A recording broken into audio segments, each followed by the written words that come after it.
इस्तकबालिया programme के सदर मोहतरम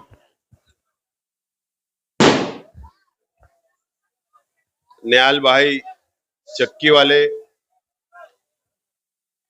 इस प्रोग्राम के कन्वीनर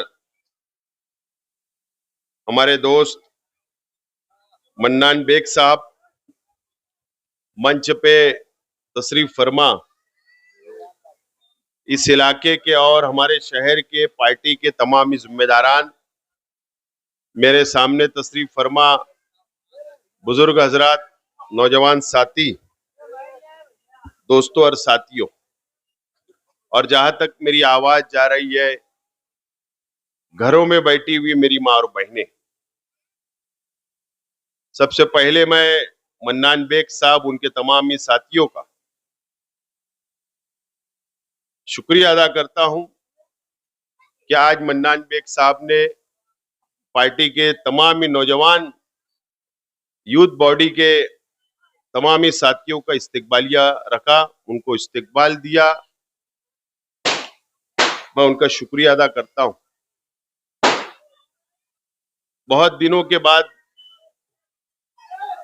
आज नुमानी नगर में आप लोगों से बात करने का मौका मिला। शायद असेंबली इलेक्शन के बाद आज हम लोग मुलाकात कर रहे हैं, और इलेक्शन आप लोगों ने, हम लोगों ने बहुत इलेक्शन हम लोगों ने लड़ा।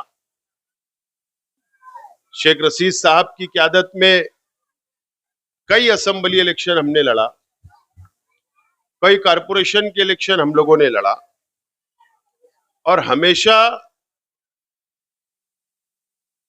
ये इलाके ने हमेशा शेख रशीद साहब का साथ दिया, हमारे परिवार का साथ दिया, हमारी पार्टी का साथ दिया, हमारे उम्मीदवारों का साथ दिया, और एक मजबूत ढाल बनकर आप लोग हमेशा हमारे साथ खड़े रहे।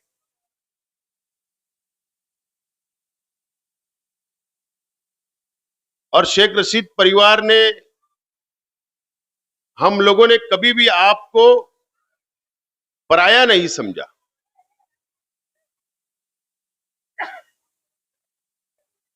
हमेशा आप लोगों को साथ लेकर चलने की हम लोगों ने भरपूर कोशिश की।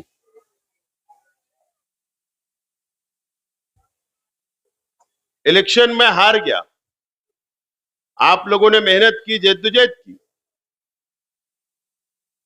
162 वोट से हम इलेक्शन हार गए। जरा भैया वो चंदे वालों को बोलो, बोलना यार आवाज कम कर लो, 10 बज गए बोलना, बोलो जाके एक जन कोई। हम लोग इलेक्शन हार गए, आप लोगों ने मजबूती से इलेक्शन लड़ा, लेकिन हार का सामना हमको करना पड़ा। वापस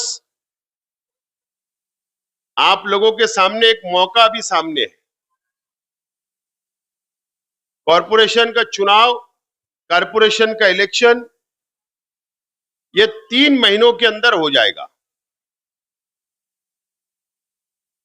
और फिर एक मर्तबा आपको फैसला करना है, शहर की आवाम को फैसला करना है कि मालेगांव म्युनिसिपल कॉरपोरेशन पे कौन सी पार्टी का मेयर बैठना चाहिए, आप किसको बैठाना चाहते हैं, ये बात का फैसला शहर की आवाम को करना है।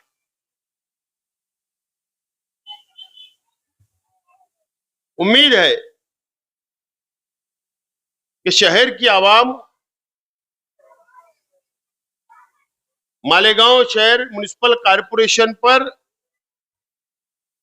इस्लाम पार्टी का पहला मेयर बैठाने की कोशिश करेगी और हमको मौका देगी, हमें उम्मीद है।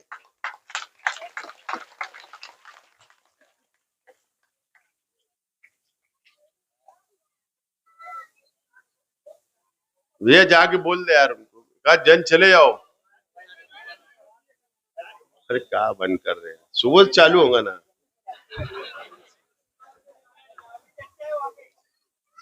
दोस्तों और साथियों,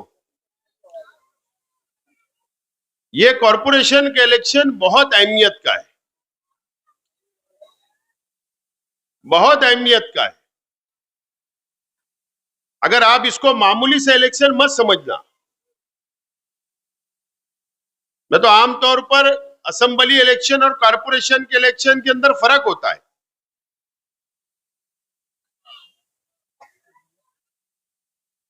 असेंबली के इलेक्शन में एक उम्मीदवार होता है जो पूरे शहर का उम्मीदवार होता है, फिर मुखालिफ पार्टी का एक उम्मीदवार होता है। लेकिन वार्ड के इलेक्शन के अंदर जो पैनल है वो 4 उम्मीदवार का होगा। लेकिन हमारे मुखालिफ लोग ऐसी माहौल बनाने की कोशिश करते, यानी हमारे ही अपने वर्करों को बोलते हैं, हमारे ही चाहने वालों को बोलते हैं कि यार हमने असेंबली में कुछ बोला क्या, आपको रोका क्या, आपने शेख आसिफ का काम किया तो हमने कुछ बोला क्या, अब मैं तो तेरा दोस्त हूं, मैं तो मोहल्ले का हूं, मैं तो गली का हूं, मैं तो रिश्तेदार हूं, इस मर्तबा तू मुझको वोट दे, मेरा काम कर। इस तरीके का माहौल हमारे वर्करों के बीच बनाया जाता है। लेकिन अब आपको, इससे पहले भी मैंने कहा, न कोई रिश्तेदारी नहीं देखना है, कोई बिरादरी नहीं देखना है, कोई मसलक नहीं देखना है और कोई दोस्ती नहीं देखना पड़ेगा। अगर आप लोगों ने अगर बिरादरी के अंदर बटोगे, रिश्तेदारी में बटोगे, दोस्ती में बटोगे, तो नुकसान हमारा अपना होने वाला है, शहर का होने वाला है। ये बात आज आपको याद रखना है, तमामी साथियों को। बहरहाल मुझे उम्मीद तो बहुत है, इस मर्तबा बहुत उम्मीद है कि आप मुझको हार का सामना नहीं करना पड़ेगा। हम लोगों को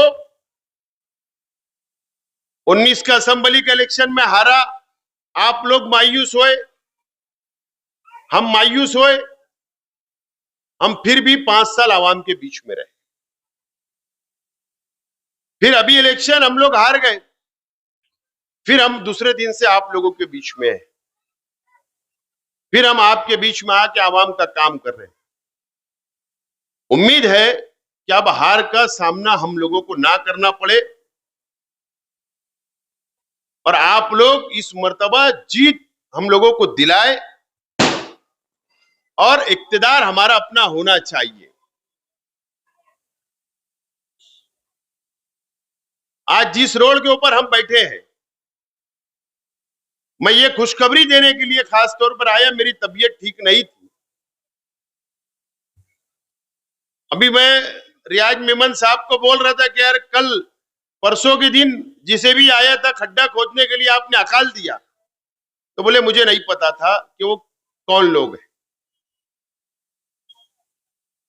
मैं इलेक्शन हारा, लेकिन मैंने वादा किया था कि इस इलाके के जो काम मैंने मंजूरी के लिए डाला है, मैं हारने के बाद भी इसको मुकम्मल करूंगा। ये वादा मैंने किया था और आज मैं खुशखबरी देने के लिए यहां पर आया कि ये पीछे का 60 फीटी रोड से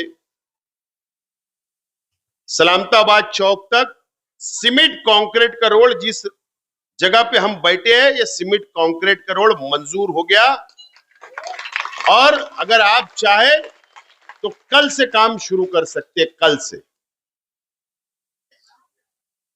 ये रोड मंजूर हुआ। पीछे का 60 फीटी रोड निजामिया मस्जिद से लेकर मदनी नगर तक का रास्ता, वो सीमेंट कंक्रीट मंजूर हो गया, वो भी कल से काम शुरू कर सकते हैं आप। बाबू भाई पारस के पीछे वाला जो रोड है मस्जिद वाला, फातिमुज जोहरा मस्जिद के पास वाला रास्ता, वो रास्ता मंजूर हो गया। मदनी नगर के बाजू में जो दवाखाना है, तड़वी नगर से लेकर रिक्शा स्टॉप के आगे तक वो सीमेंट कंक्रीट रास्ता मंजूर हो गया। पीछे सलामताबाद के पीछे जो प्राइमरी स्कूल है जो टूटी हुई है, वहां पर शादी हॉल मंजूर हो गया। रौनकाबाद जय हिंद बैंक से लेकर डॉक्टर रियाज के दवाखाने तक का रौनकाबाद का मेन रास्ता वो भी सीमेंट कंक्रीट रोड मंजूर हो गया। और डॉक्टर रियाज के दवाखाने के पास से लेकर हाजी नजमुद्दीन खजूरवाला साहब के मकान तक अब्बास नगर वाला रास्ता सीमेंट कंक्रीट रोड मंजूर हो गया। ये काम मंजूर हो गए, ये काम कल से सुबह से शुरू कर सकते हैं। ये खुशखबरी देने के लिए असली में मैं यहां पर आया हूं। उसी के साथ साथ इस्लामिया कॉलोनी में जो शादी हॉल है, वो शादी हॉल के लिए 1 करोड़ रुपया वहां शादी हॉल मंजूर हुआ, वो भी काम कल से शुरू कर सकते हैं 1 करोड़ रुपया से। और जमूर कॉलोनी के अंदर, जो जमूर कॉलोनी के बीच में एक ओपन स्पेस है, वहां पर 50 लाख रुपया मंजूर हुआ, वो भी शादी हॉल के लिए। आप इस बात से अब अंदाजा लगा सकते हैं कि अगर 15 करोड़ रुपए के शहर से मैंने काम मंजूर करवाया पूरे शहर भर में, तो तकरीबन आधा फंड इस रौनकाबाद इस इलाके के अंदर हमने दिया। और ये काम इंशाल्लाह ये 3 महीने के अंदर मुकम्मल करना है। अब आप जिम्मेदारान तय कर लो कि पहले कौन से रोड की शुरुआत करना है। वजह, अगर ये रास्ता हम खोदेंगे, क्योंकि ये रोड के ऊपर रोड नहीं बनेगा, ये रोड को पूरी तरीके से निकाला जाएगा, नीचे कंक्रीट बिछाया जाएगा, उसके ऊपर फिर सीमेंट कंक्रीट रोड बनेगा। और उससे पहले यहां पर अंदर अंडरग्राउंड ड्रेनेज, अंडरग्राउंड गटर हम लोगों को पहले बनाना है, वो पहले डाली जाएगी। इसके लिए बारिश का मौसम में परेशानी होगी, नहीं तो कल बोलेंगे यार खोद के चले गए, काम लेट हो रहा है, स्लो हो रहा है, तो आपको थोड़ी तकलीफ उठाना है। मैं जल्द से जल्द काम शुरू करवाऊंगा, लेकिन ये हम लोग को मुकम्मल करना पड़ेगा इस तरीके से। सीमेंट कंक्रीट रास्ता जहां भी बनेगा उसके अंदर अंडरग्राउंड गटर जाएगी पहले, उसके ऊपर रास्ता बने, ताकि बाद में रोड को तोड़ा ना जाए, हमको रोड को तोड़ना ना पड़े कोई पाइपलाइन के लिए। इस तरीके से काम काज है। अब आप बताइए कब उद्घाटन करना है, कहां जेसीबी लगाना है, कहां रोड का काम शुरू करना है। आप जब बोलेंगे, जब तैयार है काम की, हमको शुरुआत कर देना है। दोस्तों, इलेक्शन अच्छाई और बुराई पे हुआ। आप लोगों ने देखा असेंबली का इलेक्शन अच्छाई और बुराई पे हो रहा था, और आपने ये 6 महीने 7 महीने के अंदर ये भी देखा कि अच्छाई और बुराई किन लोगों के साथ है।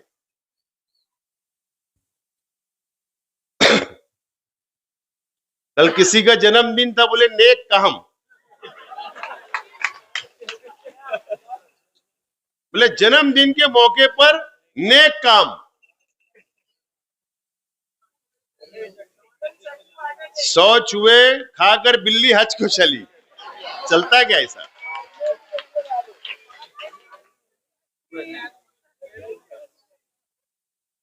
बुराई करो माफी मांग लो, बुराई करो माफी मांग लो, फिर अच्छाई और बुराई।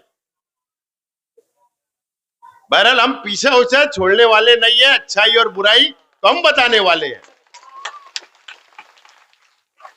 चाहे अजमेर के अंदर गरीबों को खाना बांटो, कुछ भी कर लो, बहरहाल ये चीज तो पीछा छोड़ने वाली हम तो नहीं छोड़ने वाले।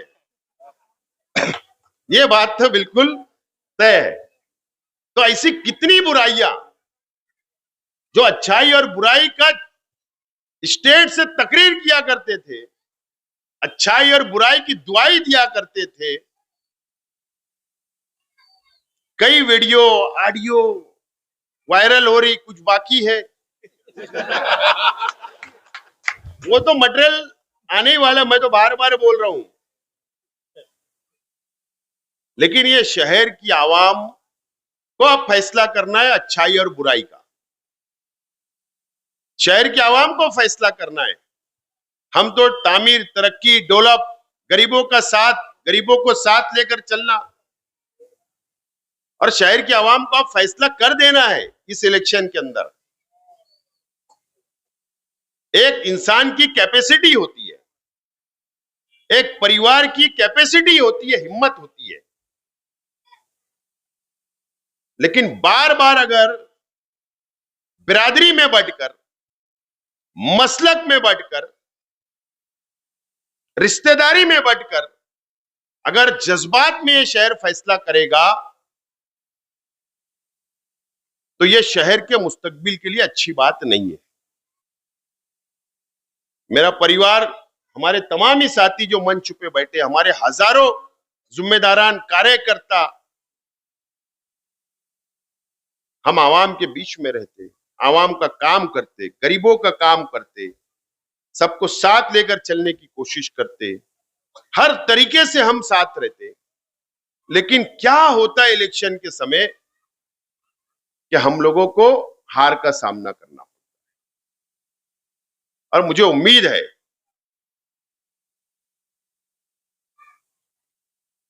कि आप मुझे इतनी सीटें दो, इतनी सीटें दो कि झोली फैलाकर मुझे किसी से भीख ना मांगना पड़े कारपोरेटर।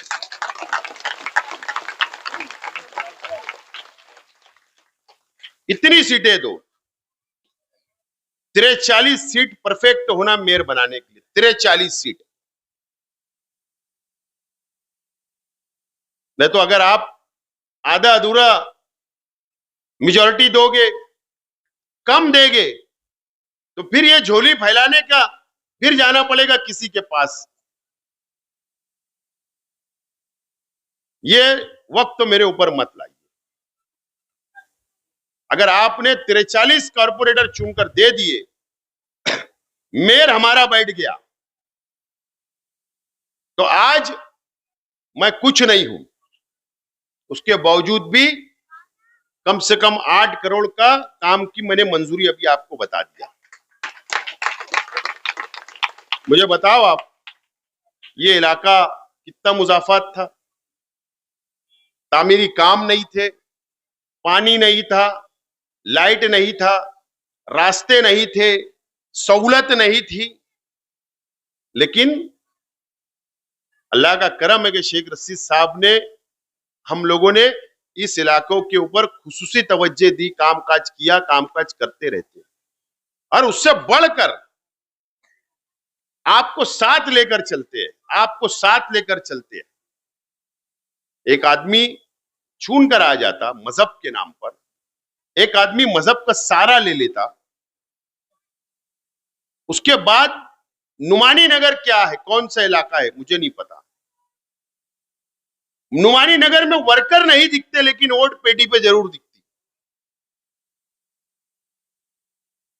ना कभी तुम्हारे सुख में, ना कभी दुख में, ना तुम्हारे मसाइल में, ना तुम्हारी गटर, ना कभी तुम्हारी रोड, ना कभी पानी, कभी ना तुमको जानना ना पहचानने वाला, लेकिन जरूर वोट दिखती है पेटी के ऊपर। तो क्यों ऐसा होता है, क्या कभी आपने सोचा?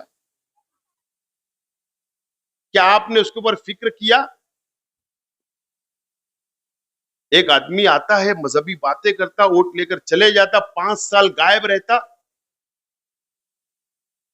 फिर इलेक्शन आता, फिर मजहब की दुकान लगाई जाती, फिर दुआएं दी जाती, फिर चुनकर चले जाता। ये कब तक?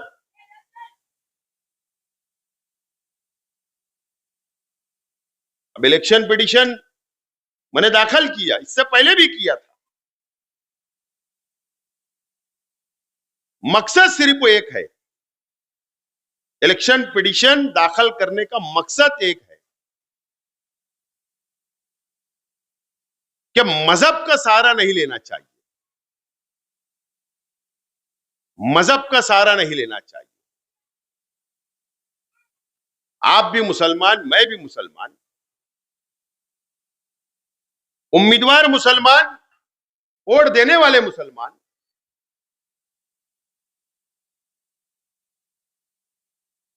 अरे मस्जिद के अंदर हम भी नमाज पढ़ते, हम भी कुरान पढ़ते,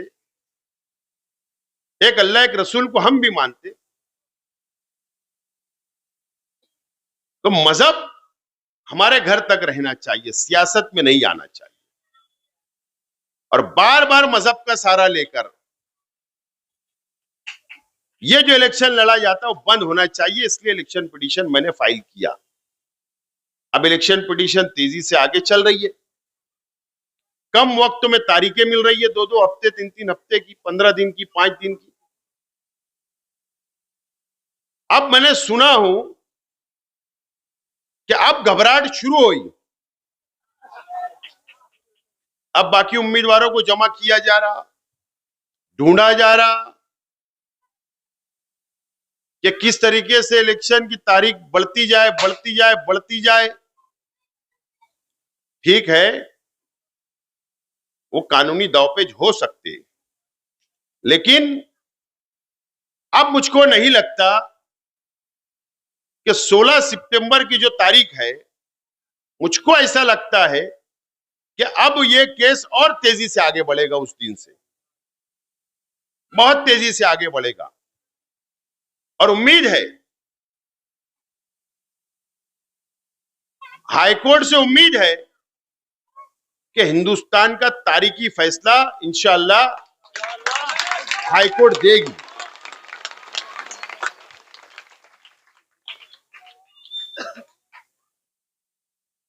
बहरहाल मैं आप तमाम ही लोगों से अपील करता हूं, 20 नंबर वार्ड का पूरा पैनल इंशाअल्लाह आप चुन कर दो, 19 नंबर ये वार्ड का पूरा पैनल, 18 नंबर, 21 नंबर, उसके बाद और जो आगे पैनल बनेंगे, ये बाजू भी आपको मैं बार बार बोल रहा हूं, पार्टी जिसको टिकट दी आपको उसके साथ खड़ा रहना है। हक सबको है, टिकट मांगने का हक सबको है, सब टिकट मांग सकते, पार्टी में झगड़ा कर सकते, पार्टी में आगे अपनी बात रख सकते, लेकिन पार्टी की जो पार्लियामेंट्री बोर्ड होगी जो टिकट तय करती है, और पार्टी ने जिसका नाम ऐलान कर दिया, आपको उसके साथ लगा रहना है, उसके साथ खड़ा रहना है, मजबूती के साथ। हमारी वोट का खराब नहीं होना चाहिए, हमारी वोट इधर उधर नहीं जाना चाहिए, वन साइड हमारे पैनल को गिरना चाहिए। बहरहाल बोलना बहुत है, लेकिन मैं छोटी छोटी बातें आप लोगों की जहन साजी करने की कोशिश कर रहा हूं। आपने देखा जामनेर के अंदर क्या हुआ दोस्तों, हम लोग सब गए, प्रेस वाले गए, हम लोग गए, जामनेर से फोन आए तो मैं वहां गया। वहां जाने के बाद वो बच्चे को जिस तरीके से कत्ल किया गया, बहुत भयंकर, आप सुन भी नहीं सकते, दास्तान दास्तान नहीं सुन सकते, वो बातें नहीं सुन सकते। 4 घंटा मुसलसल वो लड़के को किडनैप करके एक गाड़ी के अंदर घुमाया गया, जगह जगह रोका गया, खेत में, जंगलों में उसके नाखून भी नोच कर निकाले गए और उसको घर के पास लाकर फेंक दिया गया। हम गए वहां, बातें सुनी, उसके माँ बाप को तसल्ली दी। 4 घर है वो गांव में, 4 घर मुसलमानों के, छोटा खेड़ा है, 4 घर है वहां, मस्जिद नहीं, मदरसा नहीं, कुछ नहीं। जामनेर से 25 किलोमीटर। वहां जाने का मकसद क्या था? ना मेरा कोई रिश्तेदार है, बस वहां के मुसलमानों ने फोन किया, हम वहां चले गए, हिम्मत दी और कानूनी मदद करने का हमने ऐलान किया। सिर्फ एक मुसलमान है, बीजेपी आरएसएस के लोग, फिरका परस्त तंजीमें के लोग इस तरीके से मुसलमान नौजवानों को कत्ल कर रहे हैं, मॉब लिंचिंग कर रहे हैं, उसका मुकाबला कौन करेगा? वहां से बुलाया है, हम चले गए। साध्वी प्रज्ञा सिंह ठाकुर यहीं पर, तेरे वहां गए थे ना, पीछे यहाँ घर है, यही घर है। साध्वी प्रज्ञा सिंह ठाकुर ने ब्लास्ट की, आरोपी थी भिक्खू चौक में, उसको बाइज्जत बरी कर दिया गया, खुला छोड़ दिया गया। आज भी सवाल हमारे सामने है कि फिर बम ब्लास्ट किसने किया? हमारे शहीद हो गए, कई लोग जख्मी हो गए, कई लोग दुनिया से चले गए, बाइज्जत बरी कर दिया जाता, बोलने वाला कोई नहीं। कौन लड़ेगा? यहां तो हमसे फुर्सत नहीं है हमारे मुखालिफ लोगों को लड़ने का, लेकिन हमारी पार्टी का मकसद है कि फिरका परस्त ताकतों से लड़ना। चाहे पूरे महाराष्ट्र में कहीं भी फिरका परस्त ताकतें जहां मुसलमानों पर जुल्म करेंगी तो उनके खिलाफ में लड़ने का काम, आवाज उठाने का काम मैं कर रहा हूं। और अगर आपने, ईमानदारी से बोल रहा हूं दोस्तों, अगर कॉरपोरेशन का चुनाव मुझको मेयर अगर यहां बैठा दिया, हमारी पार्टी का मेयर बन गया, तो यही झंडा लेकर हम महाराष्ट्र में निकलेंगे और मुसलमानों की ताकत बनने का काम करेंगे और फिरका परस्तों को मुंह तो जवाब देने का काम करेंगे। ये तैयारी, इसके लिए ताकत लगती है, ताकत लगती है, पावर लगता है, सत्ता लगती है, गवर्नमेंट का पावर होना। और अगर पावर आप दे सकते हो, आपके हाथ में पावर है, एक मर्तबा तुम दे के तो देखो,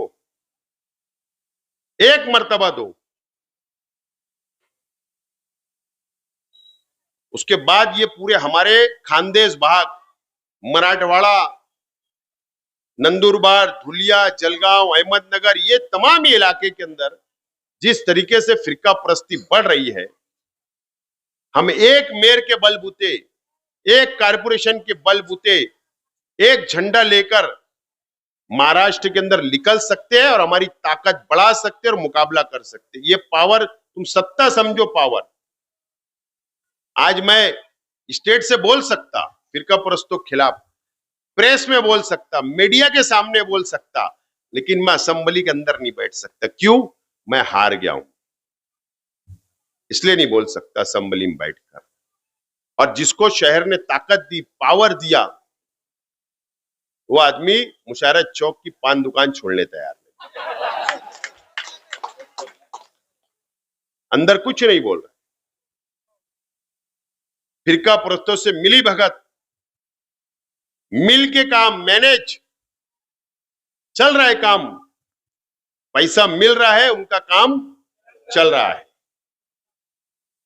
शहर को धोखा दिया जा रहा है, मां बहनों को धोखा दिया जा रहा है, शहर को मजहब के नाम पर धोखा दिया जा रहा है, उलमाओं को धोखा दिया जा रहा है, पूरी शहर की आवाम को धोखा दिया जा रहा है, धोखा देने का काम किया जा रहा है। शहर समझता ही नहीं, शहर समझने तैयार नहीं है। अंधी अकीदत में शहर ये तमाम ही चीज बैठकर सोच ही नहीं रहा है कि कौन से रास्ते पे एक शख्स हमको लेकर जा रहा है। ये शहर को सोचने की अब जरूरत है। शहर ने नहीं सोचा, मेरा कुछ नहीं होगा, मेरे परिवार का कुछ नहीं होगा, कोई शिवसेना, बीजेपी, आरएसएस वाले मेरे घर पर आकर मेरे पे हमला नहीं करेंगे, लेकिन देहातों के अंदर मुसलमानों पे हमला करेंगे। ये शहर के मुसलमानों पे अत्याचार होगा, गरीबों पर अत्याचार होगा, छोटा मोटा धंधा व्यापार करने पे अत्याचार होगा। इसका जवाब कौन देगा? तमाम चीजें आप लोगों को समझना है, सोचना है। बड़ी मालेगांव स्कूल का याद होगा, इस इलाके के अंदर है तो बोल रहा हूं। इलेक्शन के टाइम इससे पहले बोला था इलेक्शन हारने के बाद। मालेगांव स्कूल के टीचरों ने, कुछ लोगों ने हमारे बच्चों के जहन खराब किए थे, जहर भरने का काम किए थे, प्रचार मेरे खिलाफ करने का काम किए थे। होना चाहिए क्या ये? हम हमारे बाल बच्चों को इसलिए भेजे अच्छी तालीम मिले, अच्छी तरबियत मिले, पढ़ लिख कर कुछ बने, लेकिन नहीं, शेख आसिफ नहीं चलेगा। इतनी जहनियत खराब।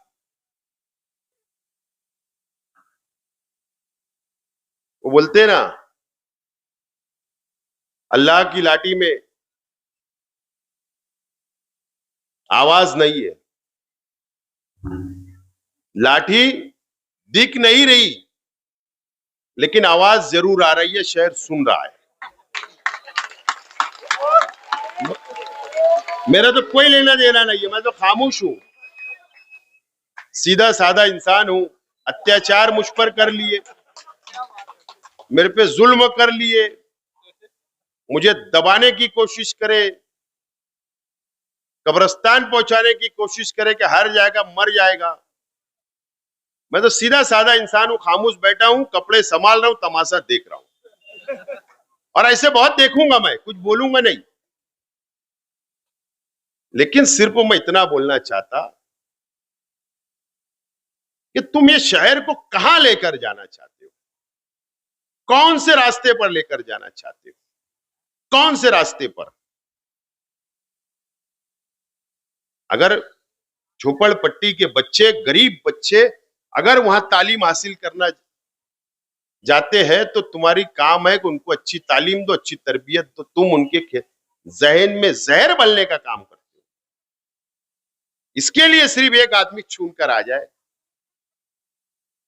जिसके लिए तुमने किया था ना, उसने ही तुम्हारी कब्र खोदने काम असेंबली के अंदर किया है। मैंने तो कुछ नहीं किया, खामोश बैठा हूं। जाबिर भाई गलत बोल रहा क्या? कुछ किया मैंने? पूरा महाराष्ट्र सुन रहा, जिसके लिए तुमने किया, तुम्हारी कब्र वो आदमी ने खोदा। मैं तो कुछ नहीं, खामोश बैठा हूं, बैठे रहूंगा, कुछ बोलूंगा नहीं। लेकिन जाबिर भाई की एक न्यूज मुझे कल बहुत पसंद आई। यार, स्कूल के चेयरमैन साहब को जमानत नहीं मिली, एक पेपर में खबर नहीं। मैं भी बहुत हैरान है ये बात से। असल में पेपर इसलिए छपते हैं शहर के अंदर कि शेख रशीद परिवार के खिलाफ कोई न्यूज मिल जाए। मुझे ऐसा लगता है इसके लिए सिर्फ छपते हैं कि कोई गरीब के ऊपर अत्याचार हो जाए तो छपते हैं। ये सोचना पड़ता है हमको।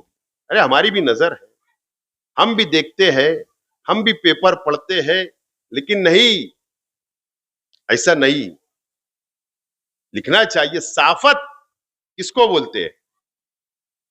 कलम उठना चाहिए, लेकिन कलम नहीं उठ रही है। ना जाने ऐसा क्यों हो रहा है। सवाल तो ये है, शहर सोच रहा, बोलता नहीं, अलग बात है, गरीब लोग बेचारे क्या बोलेंगे, लेकिन मैं बोल रहा हूं, सवाल है, ठीक है, जर्नल चर्चा है, कई लोगों की ब्लैक हो जाती न्यूज, हट जाती न्यूज, अखबारात में खबर नहीं आती, हमको दिखता है। कोई बलात्कार भी कर लेता तो उसकी खबर नहीं आती, लेकिन झोपड़पट्टी का लड़का कोई लड़की भी छेड़ देता तो उसकी खबर बन जाती। ये तरीके कहां ले जा रहे? मैं यही बोलना, सिर्फ सवाल कहां जा रहा है, किस रास्ते पर लेकर जा रहे हो शहर को, किस रास्ते पर लेकर जा रहे हैं? ये शहर ने संजीदगी से बैठना चाहिए, सोचना चाहिए, समझना चाहिए। अरे तो तुमको कोई हक वक नहीं है कि तुम कौम और मिल्लत की बात करे, मुसलमानों की बात करे, शहर को बचाने की बात करे। तुमको हक वगैरह नहीं है, कोई हक नहीं है। पहले अपने अंदर झांको, अपनी खुद की इस्लाह करो, उसके बाद दूसरे की इस्लाह करना। लेकिन ये तमाम ही चीजें शहर में खत्म होती जा रही है, धीरे धीरे धीरे धीरे खत्म होते जा रही है। बोलने वाला कोई नहीं। उम्मीद थी कि कुल जमाती तंजीम को सलाह दिया था, मशवरा दिया था, आज तक जवाब नहीं आया। कल देखा एक यूट्यूब पर कि मेमोरेंडम देते हुए एक साहब नजर आए। जब मैंने लाइन में देखा, वो मेमोरेंडम के अंदर 2 आदमी के ऊपर छेड़खानी का इल्जाम है। अब वो हमारी क्यादत करेंगे? 12 रबीउल अव्वल को ऐसे लोग हमारी क्यादत करेंगे?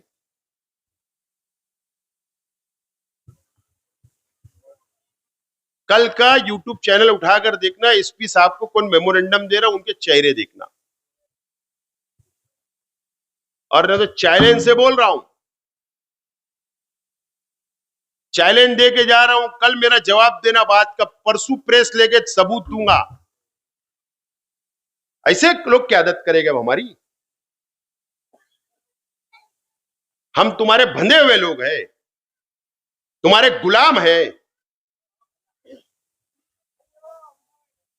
क्यों अच्छे लोग नहीं आ रहे आगे? क्यों माशरे में सुधार नहीं आ रहा? क्यों ऐसे गंदे लोग को बाजू में नहीं फेंका जा रहा? कोई भी दीनी तंजीम हो, अच्छे लोग आगे आना चाहिए, हम कबूल करेंगे। लेकिन अगर हम पर कोई थोपेगा, बुरे लोगों को थोपेगा, गंदे लोगों को थोपेगा, बाल बेटी को छेड़ने वालों को हम पर थोपे जाएंगे, तो हम ये बर्दाश्त नहीं करेंगे।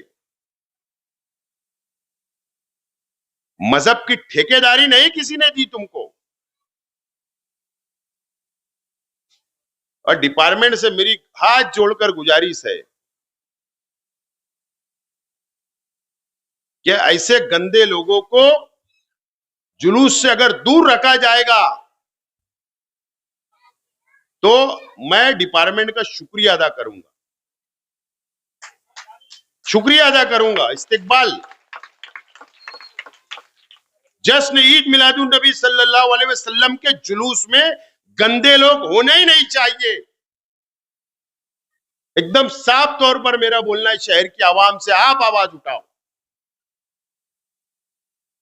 आप आवाज उठाओ, आपका हक है, आवाज उठना चाहिए, आवाज निकलना चाहिए। लेकिन कोई बोलने वाला नहीं, खामोश है, सब चल रहा है, हड्डर्मी चल रही है, दादागिरी चल रही है, कोई बोल नहीं रहा है, सब खामोश। ट्रस्टों में भी बने रहेंगे, ट्रस्टों में भी बने रहेंगे, हड्डर्मी से छोड़ेंगे नहीं। छोटे छोटे गरीब उलमाओं को, मदरसे के लोगों को, दरगाह के लोगों को दबाएंगे, हटेंगे नहीं। अगर ऐसा ही रहा तो ठीक है, लेकिन फिर हमारी इस्लाह करने मत आना, हमको तुम बताना मत अच्छाई और बुराई। इस तरीके से काम ये शहर में चल रहा है, कौन बोलेगा? बाकी बहुत सारे मटेरियल बोलने के वक्त बोलूंगा, लेकिन क्योंकि इसके बाद कोई जलसा नहीं होगा, 12 रबीउल अव्वल तक कोई प्रोग्राम नहीं होगा, मेरी तकरीर नहीं हो पाएगी, इसलिए आज मीडिया के सामने शहर में ऐलान कर दे रहा हूं, मैसेज पहुंचा दे रहा हूं, मशवरा समझो, लेकिन इस पे मंथन, इस पे बहस होना चाहिए, इस पे बात होना चाहिए, उलमाओं को बैठना चाहिए, जिम्मेदारान को, तंजीमों को बैठना चाहिए। जुलूस निकालने वाली मोतबर तंजीम है, 100 साल रिकॉर्ड है, उनको सर जोड़कर बैठना चाहिए और सोचना चाहिए कि कहां से कौन सी आवाज आ रही है, कौन अपील कर रहा है। ये तमाम ही चीजें सोचना चाहिए, लेकिन खामोश है सब, शहर खामोश है। इसलिए आज मैं बोल दिया कल गाली पड़े तो भी तैयार, तनकीद हो तो भी तैयार है। अपनी तो सब तैयारी है, अपन सब प्रूफ है। वो बोलते वाटर प्रूफ, बुलेट प्रूफ, क्या सब अपन तैयार है। जो तनकीद करना है करो। और इसलिए कि सच्चाई पे हम, सच्चाई पे है। सबूत हाथ में रख के शेख आसिफ बात करता, बिना सबूत के शेख आसिफ कभी बात नहीं करता। बहुत खुल के बोल सकता, लेकिन मां बहने मेरी बातें सुन रही, इसलिए थोड़ा दर गुजर कर रहा हूं। लेकिन अब ये शहर के तालीमी आधारों को भी संजीदगी से लेना, उनको भी बैठना चाहिए, समझना चाहिए। अपने स्कूल के टीचरों की भी इस्लाह करना चाहिए। मदरसे के अंदर दीनी तंजीमों को भी बैठना चाहिए, उसकी इस्लाह होना जरूरी है। ये बहुत जरूरी है। ये तमाम ही टॉपिक, जब तुम अच्छाई और बुराई की बात कर रहे हो, जब शहर को सुधारने की बात, कोई कमेटी बनी, शहर सुधार कमेटी, उन्होंने भी बैठना चाहिए। कमेटियां बनती है, काम होता है, बात होती है, तो सब बैठो, तालीमी अदारे बैठे, दीनी तंजीमें बैठे, बुनकर बैठे, मजदूर बैठे, समाज के हर तबके के लोग बैठकर सोचे शहर कहां जा रहा है। जब बुराई खत्म होगी, बुराई ऐसे खत्म होने वाली नहीं है, और समझेंगे कि नहीं बुराई हम सिर्फ जलसा कर लेंगे, तकरीर कर लेंगे कि बुराई खत्म होगी, नहीं ऐसे। सबको सर जोड़कर बैठना पड़ेगा, बराबरी का दर्जा देना पड़ेगा, बराबरी का हक देना पड़ेगा, एक सब में सबको खड़े रखना पड़ेगा, इंसाफ की बात करना पड़ेगा, अमीरी और गरीबी में फर्क खत्म करना पड़ेगा। जब सुधार आएगा शहर में, माशरे में, तो आने होने वाला नहीं है, आने वाला नहीं है। एक ब्यूटी पार्लर की भी, जो गलत है गलत, ब्यूटी पार्लर में जो कुछ हुआ उसकी मुजम्मत, लेकिन दूसरी बाजू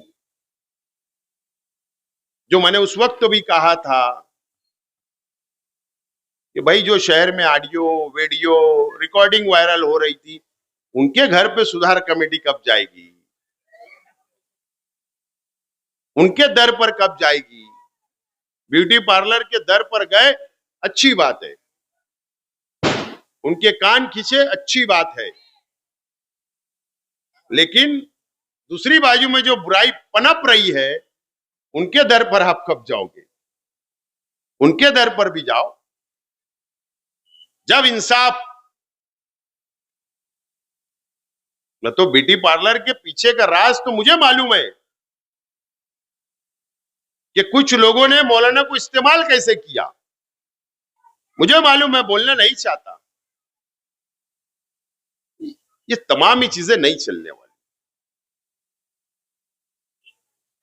अगर शेख आसिफ अगर बोल रहे हैं कि बुराई खत्म होना चाहिए, तो पहले शेख आसिफ ने सोचना चाहिए कि मैं ये ऐलान कर रहा हूं, ये बात बोल रहा हूं, तो मैं साफ सुथरा हूं या नहीं,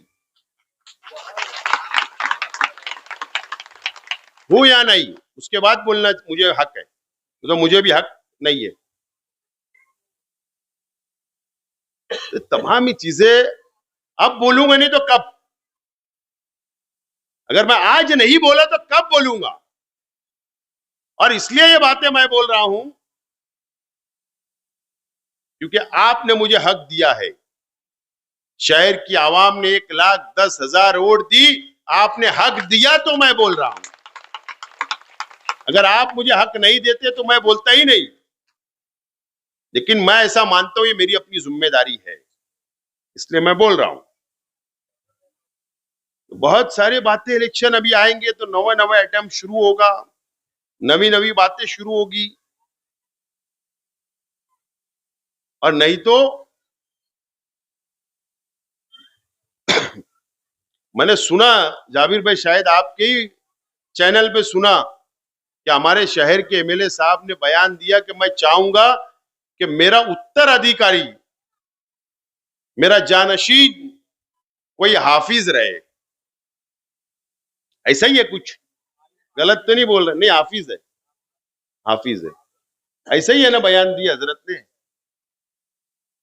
इसका मतलब आलिम नहीं होना चाहिए, आलिम नहीं होना चाहिए, मौलाना नहीं होना चाहिए, कोई दूसरा मुफ्ती नहीं होना चाहिए, यानी सिर्फ मेरा बच्चा एक हाफिज है, सिर्फ वही उत्तराधिकारी रहेगा। बात समझ रहे? यानी वो क्या बोलते ना, मंतिक मंतिक बातें, दरमियानी बातें जो पकड़ में ना आए। अच्छी बात है, सबको अधिकार आना चाहिए, आपके फर्जंदों को भी वेलकम, लेकिन मालेगांव म्युनिसिपल कॉर्पोरेशन के इलेक्शन में हजरत आप पूरे शहर में तमाम ही लेडीज सीट जो तुम खड़ा करोगे ना, क्या नहीं करोगे, इसका भी जवाब दे दो। लेडीज सीट तुम्हारी पार्टी से टिकट दोगे या नहीं? क्योंकि तुमने असेंबली के इलेक्शन के अंदर पॉम्पलेट निकाला था कि लेडीज को वोट देना नहीं। तो क्या सवाल है, क्या आप कारपोरेशन के चुनाव में लेडीज उम्मीदवार नहीं उतारोगे? और अगर आप उतारोगे तो फिर आप तमाम ही लेडीज उम्मीदवार आलमा उतारोगे क्या? या तमाम ही सीटों के ऊपर जो जेंट्स उम्मीदवार रहेंगे वो सिर्फ हाफिज रहेंगे क्या? ये ऐलान कर दो, ऐलान कर दो। तुम्हारा जानशीन हाफिज होना, नया पूरे वार्ड का कारपोरेटर हाफिज नहीं चलेगा तुमको, इस्लामपुरे से हाफिज नहीं चलेगा, नहीं। तुम्हारा लड़का जानशीन होना एमएलए के लिए, इसके लिए हाफिज, लेकिन दूसरी कैटेगरी आप नहीं मानोगे, आप सबको दोगे। तुम्हारी जब लिस्ट आएंगी ना, जब जलसे में पढ़ के बताऊंगा, जो लिस्ट तुम डिक्लेयर करोगे ना उम्मीदवारों की, तो जब हम बताएंगे कि तुम्हारे उम्मीदवार के अंदर कितनी अच्छाई और बुराई है और कितने कारनामे हैं, उनका फाइल खोलेंगे फिर हम। तो अपने मुफाद के लिए अच्छी बातें बोलना, अपने वर्करों के कान को खुश करना, और जहां पर अपना मुफाद नहीं रहेगा वहां माल डब्बे में काम चलते रहे, बस इस तरीके का सब छचन होगा, छचन होगा। बाजू में अजीज कल्लू स्टेडियम के अंदर फिर अभी इस्तेमा का ऐलान हो जाएगा, आपा का इस्तेमा है, फिर माँ बहनें बिचारी जाएगी फिरदौसगंज की, महवी नगर की, नुमानी नगर की, दातार नगर की, फिर वहां पर धीरे धीरे धीरे धीरे बोलते बोलते फिर भैया, फिर मजहब के नाम पर वोट मांग लेंगे। मैंने तो सुना कि अभी शहद भी फूक कर दे रहे, माल ले रहे, फी सबीलिल्लाह नहीं है, मेरी मालूमात पक्की है। शहद फूक कर, तावीज, गंडा, क्या क्या है, लेकिन 5,000, 15,000, 25,000, 51,000 का पैकेज धंधा चल रहा। दुआ अल्लाह से मांग लो, पैसे लगते क्या? जहां दुआ के पैसे, तावीज के पैसे, शहद के फुकाए पैसे, बात खत्म हुआ, नियत खराब, माल डब्बे में। तो ये तमाम ही चीजें सब शुरू है गांव में, सब तरीके से सिर्फ वोट हो जाए, सत्ता मिल जाए, माल हम कमा ले, घर भर जाए, करोड़पति हो जाए, मुफाद हासिल हो जाए, शहर जाए, इस तरीके का काम ये शहर में चल रहा है। बहुत समझने की जरूरत है, बहुत सोच समझ के समझने की जरूरत है इलेक्शन को आपको। बहरहाल बहुत ज्यादा वक्त ले लिया, बस मुझे किसी के सामने जाकर झोली ना फैलाना पड़े, हाथ ना फैलाना पड़े, वो आप कर सकते हैं। अगर आप बढ़ गए, आप भटक गए, तो फिर ये चीज हम मेयर नहीं बना पाएंगे। वही काम फिर आगे आएगा जो मैं नहीं चाहता। उम्मीद है कि आने वाले कॉरपोरेशन के चुनाव में आप अभी से बेदार हो जाओ और पार्टी को मजबूत करो। आखिर में मैं मन्नान सर, उनके तमाम ही साथियों का शुक्रिया अदा करता हूं कि अच्छा प्रोग्राम आपने रखा, हमारा इस्तकबाल किया। मैं आपका शुक्रिया अदा करता हूं और जिम्मेदारान से अपील करता हूं कि भैया कब रोड के काम की शुरुआत करना है आप मुझे बताओ। जहां चांदोड़ से कुछ नौजवान साथी आए हैं पार्टी के अंदर शामिल होने के लिए, आप लोग इनका ताली बजाकर इस्तकबाल करें।